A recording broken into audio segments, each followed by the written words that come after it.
Então Faraó disse a José: em meu sonho parecia-me que estava à beira do rio, e que do rio subiam 7 vacas de gordas carnes e bela aparência, que pastavam entre os juncos, e que outras 7 vacas subiam depois delas, magras e de muito feio aspecto, tão abatidas que não vi outras semelhantes em toda a terra do Egito em feiura. E as vacas magras e feias devoravam as 7 primeiras vacas gordas, e entravam em suas entranhas, mas não se conhecia que houvesse entrado nelas, porque sua aparência era ainda má, como de antes. E eu despertei. Vi também sonhando, que 7 espigas subiam em uma mesma haste, cheias e belas, e que outras 7 espigas miúdas, definhadas, abatidas do vento oriental, subiam depois delas, e as espigas miúdas devoravam as 7 espigas belas. E disse-o aos magos, mas ninguém foi capaz de explicá-lo. Então respondeu José a Faraó: o sonho de Faraó é um mesmo. Deus mostrou a Faraó o que vai fazer. As 7 vacas belas são 7 anos, e as espigas belas são 7 anos. O sonho é um mesmo. Também as 7 vacas magras e feias que subiam atrás, elas são 7 anos, e as 7 espigas miúdas e definhadas do vento oriental serão 7 anos de fome. Isto é o que respondo a Faraó. O que Deus vai fazer? Mostrou a Faraó: eis que vem 7 anos de grande fartura toda a terra do Egito, e se levantarão depois eles 7 anos de fome, e toda a fartura será esquecida na terra do Egito, e a fome consumirá a terra, e aquela abundância não mais será vista por causa da fome seguinte,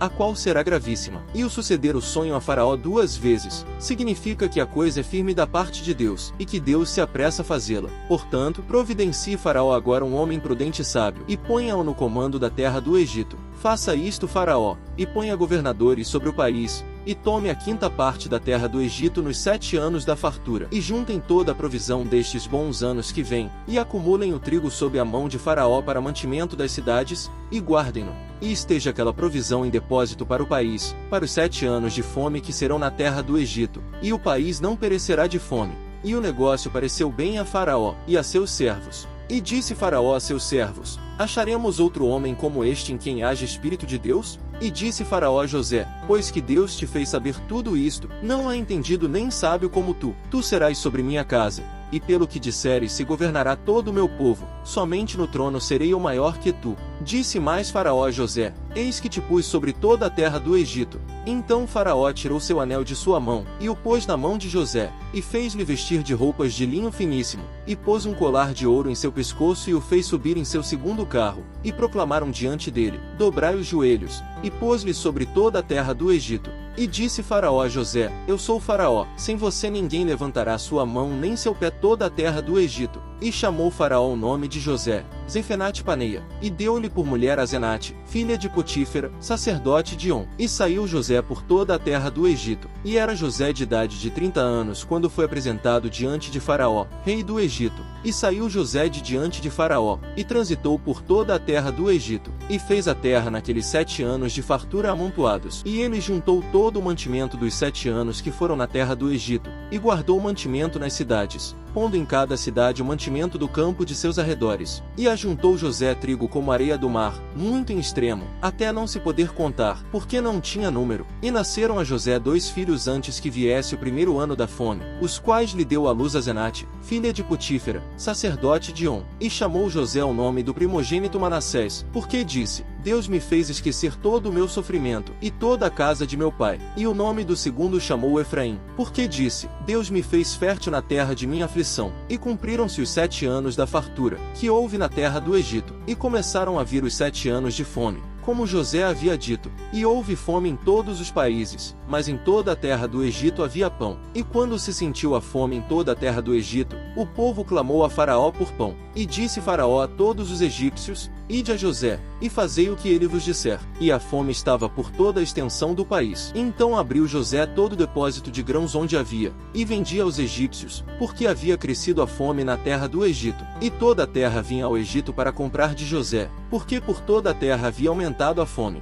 E vendo Jacó que no Egito havia alimentos, disse a seus filhos: Por que estáis olhando uns para os outros? E disse: Eis que eu ouvi que há alimentos no Egito. Descei ali, e comprai dali para nós, para que possamos viver, e não morramos. E desceram os 10 irmãos de José a comprar trigo ao Egito. Mas Jacó não enviou a Benjamim irmão de José com seus irmãos, porque disse: Não seja caso que lhe aconteça algum desastre. E vieram os filhos de Israel a comprar entre os que vinham, porque havia fome na terra de Canaã. E José era o senhor da terra, que vendia todo o povo da terra. E chegaram os irmãos de José, e inclinaram-se a ele rosto por terra. E José, quando viu seus irmãos, reconheceu-os, mas fez que não os conhecesse, e falou-lhes asperamente, e lhes disse: De onde viestes? Eles responderam: Da terra de Canaã, para comprar alimentos. José, pois, reconheceu a seus irmãos, mas eles não o reconheceram. Então se lembrou José dos sonhos que havia tido deles, e disse-lhes: Sois espias, viestes ver a fraqueza do país. E eles lhe responderam: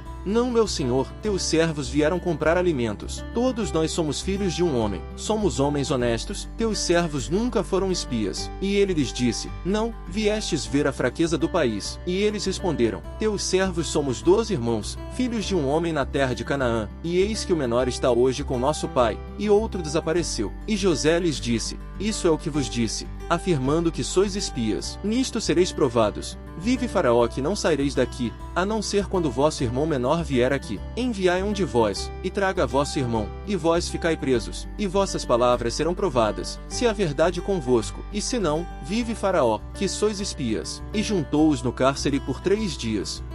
E ele lhes declarou outra parábola, dizendo: O reino dos céus é semelhante a um homem que semeia boa semente em seu campo. Mas, enquanto as pessoas dormiam, o inimigo dele veio, semeou o joio entre o trigo, e foi embora. E, quando a erva cresceu e produziu fruto, então apareceu também o joio. Então os servos do dono da propriedade chegaram, e lhe perguntaram: Senhor, não semeaste boa semente no teu campo? De onde, pois, veio o joio? E ele lhes respondeu: Um inimigo fez isto. Em seguida, os servos lhe perguntaram: Queres que vamos e o tiremos? Ele, porém, lhes respondeu: Não, para não haver que, enquanto tirais o joio, arranqueis com ele também o trigo. Deixai-os crescer ambos juntos até a colheita, e no tempo da colheita direi aos que colhem: Recolhei primeiro o joio, e amarrai-o em molhos, para o queimarem, mas ao trigo ajuntai no meu celeiro. Ele lhes propôs outra parábola: O reino dos céus é semelhante a um grão de mostarda que alguém tomou e semeou no seu campo. De fato, dentre todas as sementes, esta é a menor, mas quando cresce, é a maior das hortaliças, e se torna a tamanha árvore, que as aves do céu vêm e se aninham em seus ramos. Ele lhes disse outra parábola: O reino dos céus é semelhante ao fermento que uma mulher tomou e misturou em 3 medidas de farinha, até que tudo ficasse fermentado. Tudo isto Jesus falou por parábolas às multidões. Sem parábolas ele não lhes falava, para que se cumprisse o que foi falado pelo profeta, que disse: Abrirei a minha boca em parábolas, pronunciarei coisas escondidas desde a fundação do mundo. Então Jesus despediu as multidões, e foi para casa. Seus discípulos se aproximaram dele, e disseram: Explica-nos a parábola do joio do campo. E ele lhes respondeu: O que semeia a boa semente é o filho do homem, e o campo é o mundo. E a boa semente, estes são os filhos do reino, e o joio são os filhos do maligno. E o inimigo, que o semeou, é o diabo, e a colheita é o fim da era, e os que colhem são os anjos. Portanto, como o joio é colhido e queimado no fogo, assim também será no fim desta era. O Filho do Homem enviará seus anjos, e eles recolherão do seu reino todas as causas do pecado, assim como os que praticam injustiça, e os lançarão na fornalha de fogo. Ali haverá choro e ranger de dentes. Então os justos brilharão como o sol, no reino de seu Pai. Quem tem ouvidos para ouvir, ouça. O reino dos céus também é semelhante a um tesouro escondido num campo, que um homem, depois de achá-lo, escondeu. Então, em sua alegria, vai, vende tudo quanto tem, e compra aquele campo. O reino dos céus também é semelhante a um homem negociante, que buscava boas pérolas. Quando este achou uma pérola de grande valor, foi, vendeu tudo quanto tinha, e a comprou. Para o regente do servo do Senhor, chamado Davi, o qual falou as palavras deste cântico ao Senhor, no dia em que o Senhor o livrou das mãos de todos os seus inimigos, e das mãos de Saul. Ele disse: Eu te amarei, Senhor, tu és minha força. O Senhor é minha rocha, e minha fortaleza, e meu libertador, meu Deus, meu rochedo, em quem confio, é meu escudo, e a força da minha salvação, meu alto refúgio. Eu clamei ao Senhor digno de louvor, e fiquei livre de meus inimigos. Cordas de morte me cercaram, e riachos de maldade me encheram de medo. Cordas do mundo dos mortos me envolveram, laços de morte me confrontaram. Em minha angústia, clamei ao Senhor, e roguei a meu Deus. Desde o seu templo ele ouviu a minha voz, e o meu clamor diante de seu rosto chegou aos ouvidos dele. Então a terra se abalou e tremeu, e os fundamentos dos montes se moveram e foram abalados, porque ele se irritou. Fumaça subiu de seu nariz, e fogo consumidor saiu de sua boca. Carvões foram acesos por ele. Ele moveu os céus, e desceu, e as trevas estavam debaixo de seus pés. Ele montou sobre um querubim, e fez seu voo, e voou veloz sobre as asas do vento. Ele pôs as trevas como seu esconderijo, pôs a sua tenda ao redor dele, trevas das águas, nuvens dos céus. Do brilho de sua presença suas nuvens se espalharam, e também a saraiva, e as brasas de fogo. E o Senhor trovejou nos céus, e o Altíssimo soltou sua voz, saraiva e brasas de fogo caíram. Ele mandou suas flechas, e os dispersou, e lançou muitos raios, e os perturbou. E as profundezas das águas foram vistas, e os fundamentos do mundo foram descobertos por tua repreensão, Senhor, pelo sopro do vento do teu nariz.